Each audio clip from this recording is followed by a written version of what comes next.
আপনার ওটা দিয়ে আমায় একটু ঠান্ডা করবেন? প্রচন্ড গরম হয়ে আছে আমার সারা শরীর। আমার ওটা তো তেমন বড় না। এই ছোট জিনিস দিয়ে কি আপনি মজা পাবেন? মজা পাবো বলেই তো আপনার কাছে এসেছি। তা না হলে কি আমি আপনার কাছে আসতাম? বলেন কি, আমার জিনিসটা কি আপনি দেখেছেন? জি, আমি দেখেছি। তাই তো ব্যাকুল হয়ে ছুটে এসেছি আপনার কাছে। দিন না একটু ঠান্ডা করে। প্রচন্ড গরম হয়ে আছে আমার সব কিছু। আচ্ছা, ঠান্ডা না হয় করব, কিন্তু তার আগে আমায় বলুন যে আমি তো আমার এটাকে সবার থেকে আড়াল করে রাখি। আপনি এটাকে দেখতে পেলেন কি করে?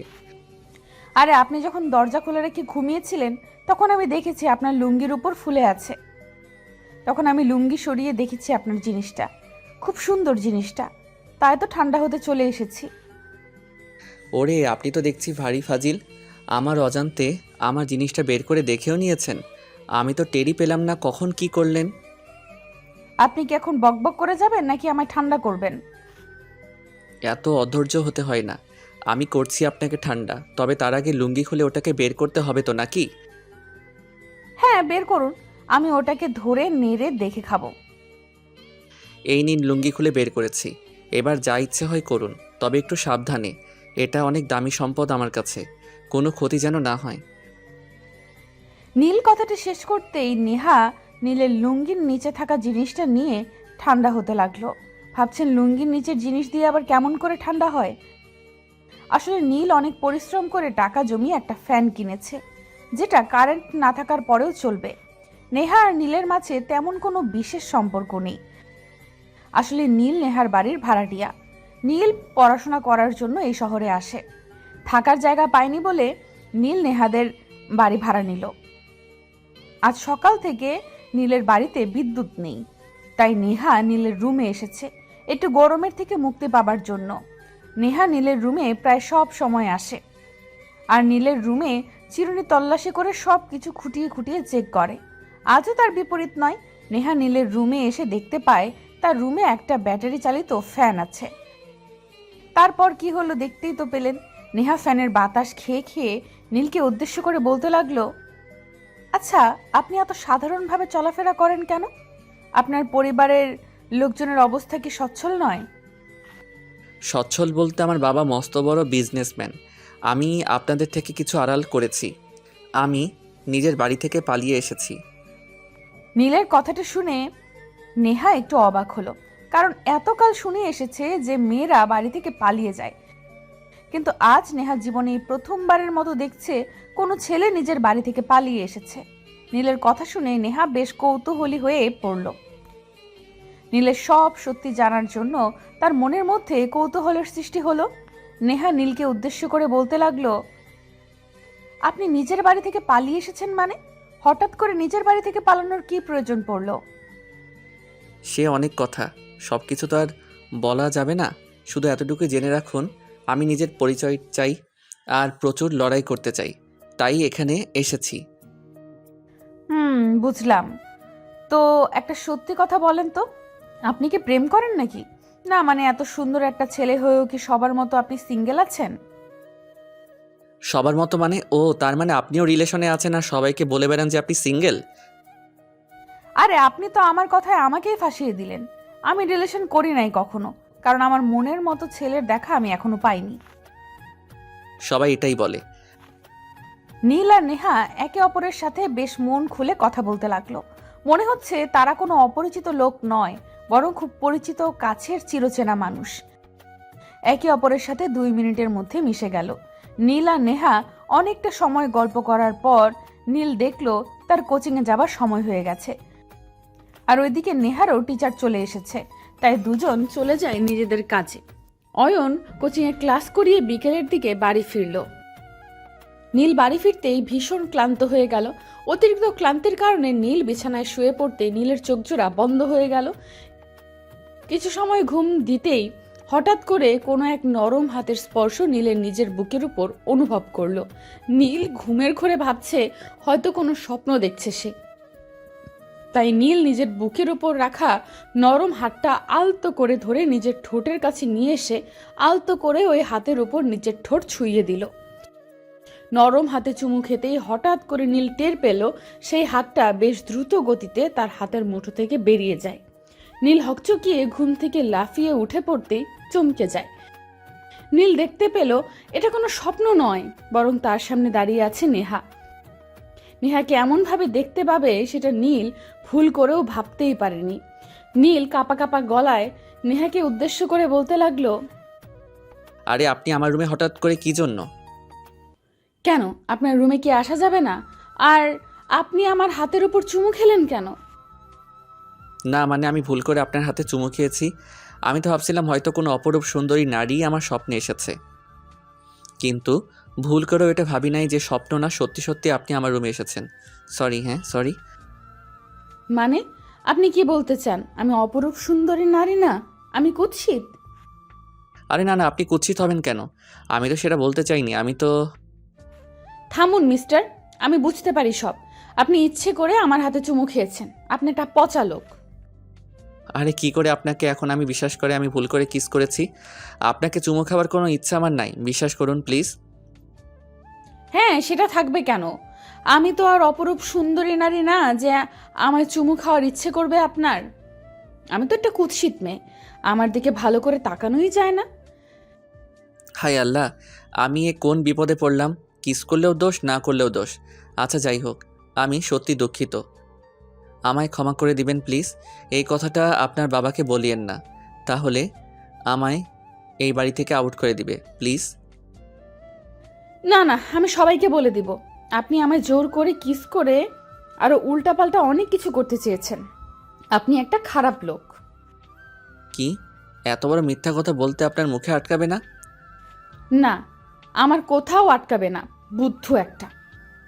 নেহা নিজের কথাটা বলতে বলতে নীলের কোলের উপর একটা বালিশ ছুঁড়ে মারল।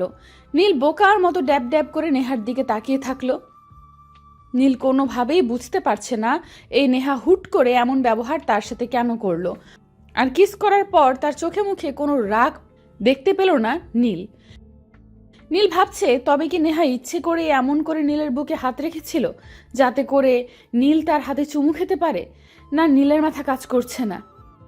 নীল শিওর যে এই মেয়ে নীলকে কোনো একটা চমক একদিন না একদিন ঠিক দিয়ে দিবে। তার আগে নীলকে নতুন কোনো বাসা দেখতে হবে, তা না হলে নীলের কপালে ফাঁকা আকাশ জুটবে। নীল একটা ঢোক গিলে আবার বিছানায় শুয়ে পড়ল। সকালবেলা নীলের ঘুম ভাঙে কারোর গলার কর্কশ কণ্ঠে। কেউ একজন নীলের রুমে এসে নীলকে উদ্দেশ্য করে রাগে গজগজ করতে করতে নীলকে ডাকছে। নীল চোখ মেলতেই দেখতে পেল নেহাকে। নেহাকে এত সকালবেলা নিজের রুমে দেখে নীল তো পুরো থ হয়ে যায়। কি বলবে বা কি করবে কিছুই বুঝতে পারছে না। নীলের মাথাটা কিছু সময়ের জন্য কাজ করা বন্ধ করে ফেলেছে। নীল আপন মনে বলতে লাগলো, গতকাল বিকেলের মতো আবার নেহাকে স্বপ্ন ভেবে কিছু করে ফেলেনি তো সে? নীলকে বোকার মতো নিজের দিকে তাকিয়ে থাকতে দেখে নেহার রাগ আরো বেড়ে যায়। নেহা অগ্নি কণ্ঠে নীলকে উদ্দেশ্য করে বলল, সারা জীবনেও কি কখনো ঘুমাননি? এত ডাকার পরেও কেউ কি করে এমন বেহুশ হয়ে ঘুমাতে পারে? সরি, আসলে আজ তো ছুটির দিন, চাই একটু বেশি করে ঘুমিয়ে নিচ্ছি। আপনি এত রেগে আছেন কেন? আমি কি আবার ঘুমের ঘরে আপনার সাথে কিছু করে ফেলেছি? বাবা, জনাবের দেখে ঘুমের ঘরে অনেক কিছুই করার শখ আছে। শুনুন মিস্টার, আপনি কিছু করলে আমি রাগ করতাম না, বরং অনেক খুশি হতাম। সেই সব ছাড়ুন, দ্রুত রেডি হয়ে নিন, আমি আর আপনি একটা জায়গায় যাব। নেহার কথার আগা মাথা কিছুই বুঝতে পারল না নীল। বলতে লাগলো, কোথায় যাব আমরা? আর আপনার সাথেই বা কেন যাব আমি? এমনিতেও আমি মেয়েদের সাথে কোথাও যাই না, আমার আনইজি লাগে এটাই। তাই নাকি? অন্য মেয়েদের সাথে যেতে বলিনি, আমার সাথে যেতে বলেছি। আপনি কি অন্য মেয়েদের থেকে আলাদা? জি, একদম আলাদা। বাকি সবাই আপনার কাছে আসতে পারবে না, আমি আসতে পারবো, বুঝেছেন? এখন ফ্রেশ হয়ে নিন, আমি অপেক্ষা করছি আপনার জন্য। নেহা কথাটা শেষ করতেই মুস্কি একটা হাসি দিয়ে নীলের রুম থেকে বেরিয়ে যায়। নীল এখনো বোকার মতো দাঁড়িয়ে আছে। নেহার এই কথাগুলোর কোনো মানে সে বুঝতে পারছে না। নীল ভাবছে নেহা এই সব পাগলের মতো কি সব বলে গেল। নেহার চোখ জোড়ার দিকে তাকালেও নীল অন্য কিছু দেখতে পায়। নীল আর কিছু ভাবলো না। ফ্রেশ হয়ে নেহার সাথে চলে যায় শপিং করতে। নীল আর নেহা পাশাপাশি একটা সিটে বসে আছে। গাড়ি আপন গতিতে ছুটে চলেছে। নীল নেহা দুজনেই নিশ্চুপ হয়ে আছে, কারোর মুখে কোনো শব্দ নেই। নেহার এই নীরবতা একদম পছন্দ হয়নি। নেহা সকল নীরবতা ভেঙে নীলকে উদ্দেশ্য করে বলতে লাগলো, নীল, আপনি কি জানেন কিছু? একটা মেয়ে কেন তার পাশে একটা ছেলেকে রাখতে চায়? জি, সেফটির জন্য আর কি। এমন গাধা মার্কা ব্রেন নিয়ে থাকেন কি করে? সেফটির জন্য না, ভালোবাসার জন্য। ও, আমি জানতাম না আসলে, সরি। আচ্ছা, আমার চোখের দিকে তাকান না একটু, দেখুন তো আমার চোখ কি বলছে। জি, আপনার চোখ জোড়া বলছে আপনি হালকা কাজল দিয়েছেন চোখে। এই, আপনি আমার সাথে মজা করছেন? আমি আর কতক্ষণ লজ্জা ধারণ করে থাকবো? আপনি কি আমার মনের কথাগুলো বুঝতে পারছেন না? আমি আপনাকে ভালোবাসি, সারা জীবন আপনার কাছে থাকতে চাই, আপনি থেকে তুমি হতে চাই। আমি জানি তুমি সব বুঝতে পারো, কিন্তু আমার সাথে মজা করে আমায় কষ্ট দাও। নেহা কথাটা বলতে বলতে কান্না করতে লাগলো। নীল নেহার চোখের জল দেখে মুচকি হাসতে গিয়েও পারল না। নীল অনেক আগে থেকেই জানে নেহার মনের মধ্যে তার জন্য একটা বিশেষ টান রয়েছে। তবে নীল চাইতো নেহা নিজের ইচ্ছায় মনের কথা সম্পূর্ণ প্রকাশ করুক, আর তাই হয়েছে। নেহা আজ নীলকে নিজের অপ্রকাশিত অব্যক্ত ভালোবাসার কথা প্রকাশ করে দিয়েছে। নীল নেহাকে আলতো করে নিজের দিকে টেনে নিল। নীল নেহার মাথাটা নিজের বুকের সাথে মিশিয়ে নিয়ে নেহাকে উদ্দেশ্য করে আলতো গলায় বলতে লাগলো, থাক বাবু, কান্না করে না, চোখের জলে কাজল নষ্ট হয়ে যাবে তো। আমিও তোমায় অনেক অনেক ভালোবাসি, আর সারা জীবন তোমার পাশেই থাকবো। কান্না করে না প্লিজ। তুমি আসলে একটা বাজে লোক, তোমার সাথে আমার আর কোনো কথা নেই, তুমি একটা বদমাশ ছেলে। নেহা কথাটা বলতে বলতে নীলের বুকে কিল ঘুষি মারতে লাগলো। নীলও নেহাকে নিজের বুকের ওপর থেকে সরে যেতে দিচ্ছে না। প্রিয়জনকে বুকে নিলে যে পরম শান্তি অনুভব হয়, সেই শান্তিটা অন্য কোনোভাবে পাওয়া যায় না। নীল নেহাকে বুকের সাথে জড়িয়ে নিতেই নেহাও নীলকে শক্ত করে জড়িয়ে ধরল। নীল কিছু সময় নেহাকে জড়িয়ে ধরে রেখে আলতো করে নেহার থুতনিটা ধরে নেহার মাথাটা উঁচু করে দিল। নেহার ঠোঁট, নাক, গাল অদ্ভুত রকম লাল হয়ে আছে। নীলের প্রচণ্ড ইচ্ছে করছে ওই লাল বর্ণের ঠোঁটজোড়া নিজের দখলে নিয়ে চুমু খেতে। এই প্রথম কোনো নারীর প্রতি তার তীব্র লোভ হচ্ছে। এই কোমল ঠোঁটের স্বাদ পাবার জন্য নীল ব্যাকুল হয়ে আছে। নীল নেহার চোখের উপর নিজের চোখ রেখে ধীরে ধীরে নেহার ঠোঁটের দিকে নিজের ঠোঁটজোড়া এগিয়ে দিতে লাগলো। নেহা আর নিজেকে সামলাতে পারল না। নেহাও নীলের ঠোঁটের পরশ পেতে মরিয়া হয়ে উঠেছে। নীল নেহার ইচ্ছেটা বুঝতে পেরে নেহার ঠোঁটজোড়া নিজের দখলে নিয়ে নিল। নেহার ঠোঁটের ভাঁজে নিজের ঠোঁটজোড়া ডুবিয়ে দিল সে। দুজন একে অপরের মাঝে হারিয়ে গিয়ে চুমুতে চুমুতে ভরিয়ে দিতে লাগলো একে অপরের হৃদয়। ভালোবাসা সত্যি সুন্দর, যদি সেটাকে দুজন মানুষ নিজের মতো করে সুন্দর রাখতে পারে তো। তবে বর্তমানে ভালোবাসার মধুর সম্পর্কগুলো সামান্য ভুল বোঝার কারণে ভেঙে যায়। ভুল বোঝাবুঝিকে গুরুত্ব দিয়ে নিজের পবিত্র ভালোবাসা নষ্ট করে ফেলা মোটেও ভালো নয়। অভিমানকে নয়, ভালোবাসাকে গুরুত্ব দিলে সব কয়টা সম্পর্ক সত্যিকার অর্থে সুন্দর হবে। অবশেষে বলতে চাই, ভালো থাকুক ভালোবাসা। গল্পটি কেমন লাগলো তা অবশ্যই কমেন্ট করে জানাতে ভুলবেন না। পেজে এবং ইউটিউবে আমাদের চ্যানেলে নতুন হয়ে থাকলে অবশ্যই পেজটি এবং চ্যানেলটি সাবস্ক্রাইব করতে ভুলবেন না, এবং সবসময় ভয়েস অফ প্রিয়াঙ্কার পাশেই থাকবেন। ধন্যবাদ সবাইকে।